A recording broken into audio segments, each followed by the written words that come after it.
Titans of the Monsterverse are very ancient life forms. They are super species that have existed for millions of years and will probably live on for millions of years after humanity is gone. That means that they are biologically immortal. But as we have seen in the movies and the comics of this universe, they can be killed and will die like any other life form. In this video we will dive into a question well asked by fans and critics alike.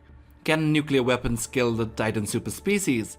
And if so, why did Monarch, the military, or other countries use them during the events of KOTM?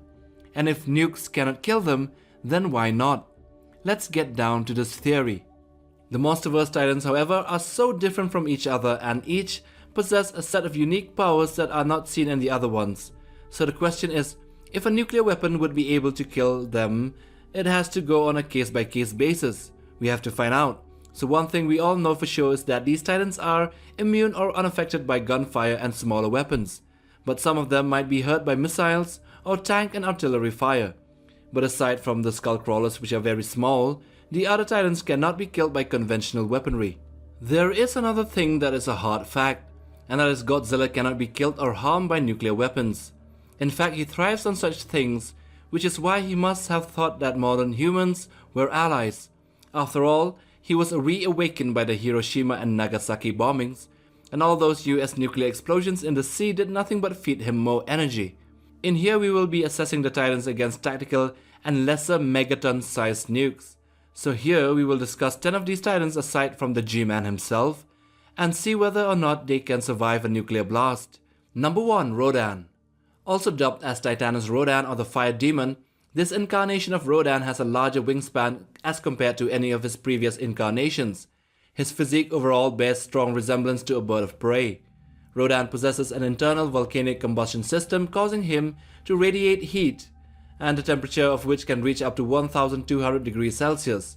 His armor is like hardened volcanic rock and seems to be invulnerable to fire damage, but can still be hurt by explosive force. So by that logic, the thermal radiation and the fireball of a nuke might not be able to kill Rodan, but its explosive power could have enough force to blast him into pieces if he was hit directly head-on. Number 2. Mothra. Mothra's imago form overall bears resemblance to a gigantic moth with 4 large wings strapped behind her like a butterfly. Her main body is stockier than most incarnations, so during the movie when Rodan's extremely high body temperature was able to slowly burn away and weaken Mothra during her fight, it was up to the point that after the end of the fight she was reduced to a weakly slouching and crawling form, and then the gravity beams of Ghidorah disintegrated her. So even though she is the queen and has immortality, a nuclear explosion, the fireball, which is millions of degrees in temperature, would have certainly vaporized her. Number 3. Kong.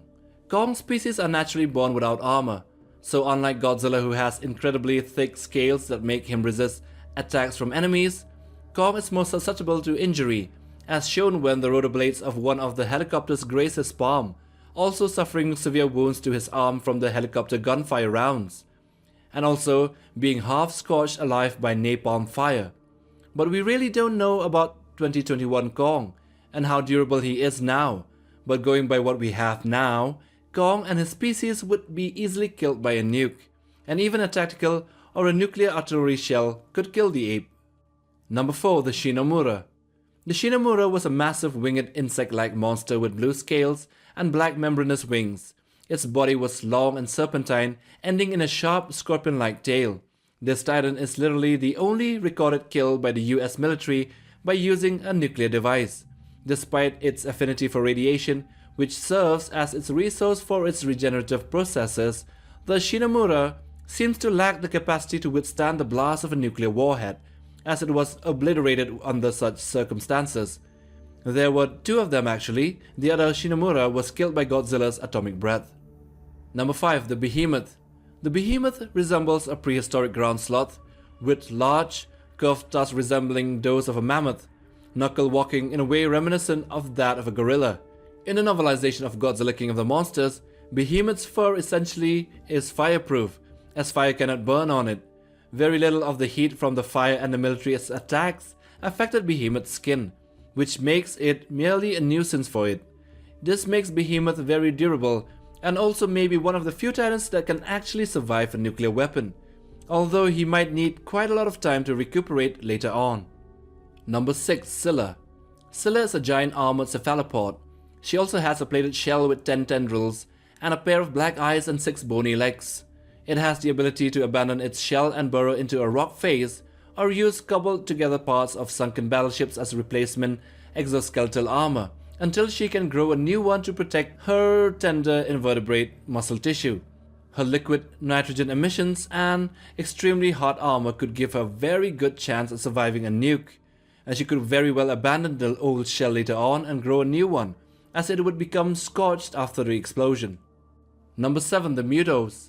As a species, the Mutos are sexually dimorphic, as there are several notable differences between the males and the females.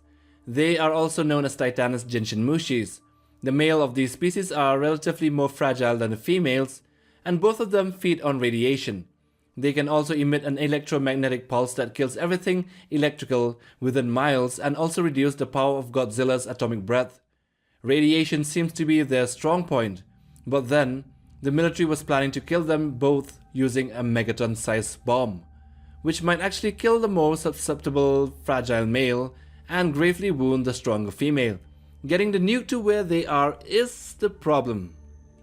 Number 8. Methuselah. Methuselah is a quadruped titan with a forest growing on his rocky and mountainous back. He has whitish eyes and razor-sharp teeth, and also large horns growing down from the top of his head that curl inwards. His forelimbs are clawed while his hind limbs are hoofed. Methuselah looks to be a rocky armored titan, and because of that the military couldn't hurt him.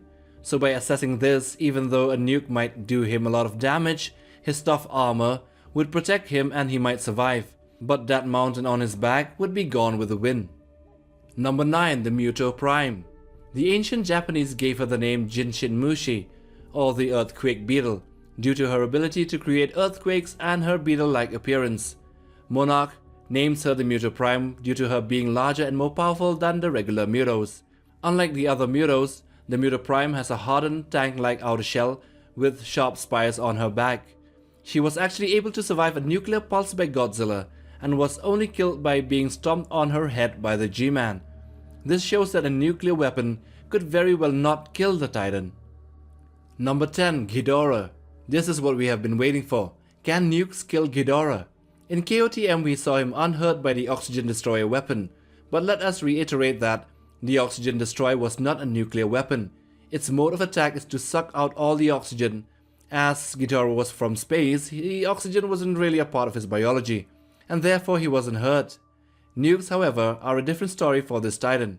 Despite Ghidorah's immense durability, he could not withstand the thermonuclear pulses that Godzilla released in his burning form, which incinerated Ghidorah's wings and also 2 of his heads in a matter of seconds. So given how powerful he is, only successive thermonuclear detonations at point-blank range would be able to kill him. Either that, or we drop the Tsar Bomber, the 60 megaton nuke. If not, then he will just regenerate and will survive the smaller nukes. And so with that we come to the end of the video on whether the Monsterverse Titans could be killed by nuclear weapons. Do hit that like button for support and comment your thoughts down below. Take care fam. Oh wait, smash that notification bell for regular updates.